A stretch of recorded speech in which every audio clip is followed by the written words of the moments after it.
তৃণমূল ও ISF ছেড়ে কংগ্রেসে যোগদান করলো একদল কর্মী। শামসেরগঞ্জ ভগবানগোলা থেকে ওই দুটি দল ছেড়ে অধীরের হাত ধরে কংগ্রেসে যোগদান তাদের। এদিন বহরমপুর জেলা কংগ্রেস কার্যালয়ে ওই যোগদান কর্মসূচি হয়েছে। অধীর ছাড়াও সেখানে উপস্থিত ছিলেন বহরমপুরের প্রাক্তন বিধায়ক মনোজ চক্রবর্তী এবং জেলা কংগ্রেসের মুখপাত্র জয়ন্ত দাস। এই কষ্ট করে আপনাদের আসার জন্য আমি খুব একটা উৎসাহিত ছিলাম না, কিন্তু যখন এরা বললো সব তাদেররা, তখন আমি বললাম ঠিক আছে, যারা আসতে চাইছে তারা যদি নিজেরাই চাই, আমার তা আপত্তি করার কিছু থাকে না। তাই আমি আপনাদেরকে আজকে এখানটায় আসতে বলছি। আমাদের পাশে ভগবানগোলা, সেখান থেকেও কংগ্রেসে যোগদান করছে। আজকে দেখলেন এই মঞ্চে এসে যারা কিন্তু তৃণমূলে চলে গেছিল, যারা কিন্তু আইএসএফ করতে গেছিল, তারা যোগদান। রমজানের মাসে এটা আমাদের কাছে অনেক বড় একটা সাফল্য বলে মনে করি, এবং এটা আমি জানি যে সারা মুর্শিদাবাদ শুধু নয়, সারা পশ্চিমবঙ্গ জুড়ে তৃণমূল দল আজ অন্তর্দ্বন্দ্বে ক্ষত বিক্ষত। শুধু পুলিশের ভয়, মস্তানদের অত্যাচার, আগামী তাদের কি বিপদ হতে পারে এই আশঙ্কায় অনেকে ইচ্ছে থাকলেও কংগ্রেসের যোগদান করতে পারে।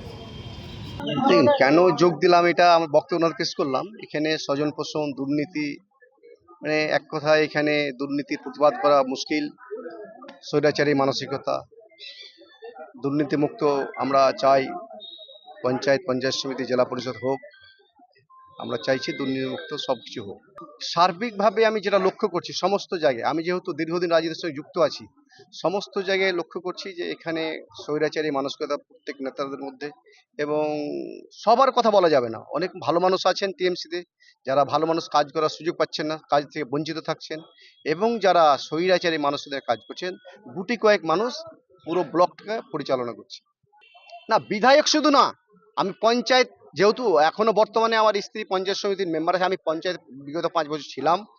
শুধু পঞ্চায়েত সমিতি নয়, সমস্ত যে আমি রাজনৈতিক একজন সাংগঠনিক মানুষ হিসাবে আমার যেটা অভিজ্ঞতা, তাতে দেখছি অনেক মানুষ জড়িয়ে যাচ্ছে এখানে দুর্নীতিতে। 2012 সালে আমি যুব কংগ্রেসের সভাপতি ছিলাম। তারপরে 2016 সালের পর আমি যে কোনো কারণেই হোক আমি তৃণমূল দলটা করতে লাগি। সেখানে আমি দেখতে পেলাম যে আমাদের শামসেরগঞ্জের কোনো উন্নতি তো হয়নি। আর আমাদের শামসেরগঞ্জে একটা বিশাল বড় ভাঙন ব্যবস্থা, আপনারা জানেন যে গঙ্গার ভাঙন, সেই গঙ্গার ভাঙন নিয়ে ছিনিমিনি খেলা হয়েছে। কখনো 200 কোটি, কখনো 100 কোটি, এই করে 400 450 কোটি টাকা এসেছে, কিন্তু গঙ্গা ভাঙন হয়নি। তারপরে আমার যা অভিজ্ঞতা রাজনীতিতে তৃণমূলে গিয়ে, সেখানে দুর্নীতি, কাটমানি এবং স্বজন পোষণ, এই কটা প্রচুর হারে দলে বিরাজমান। তাই নিজের ভাবমূর্তিকে স্বচ্ছ রাখার জন্য আমি আবার নিজের পুরনো দলে কংগ্রেসে আমি যোগদান করলাম আজকে।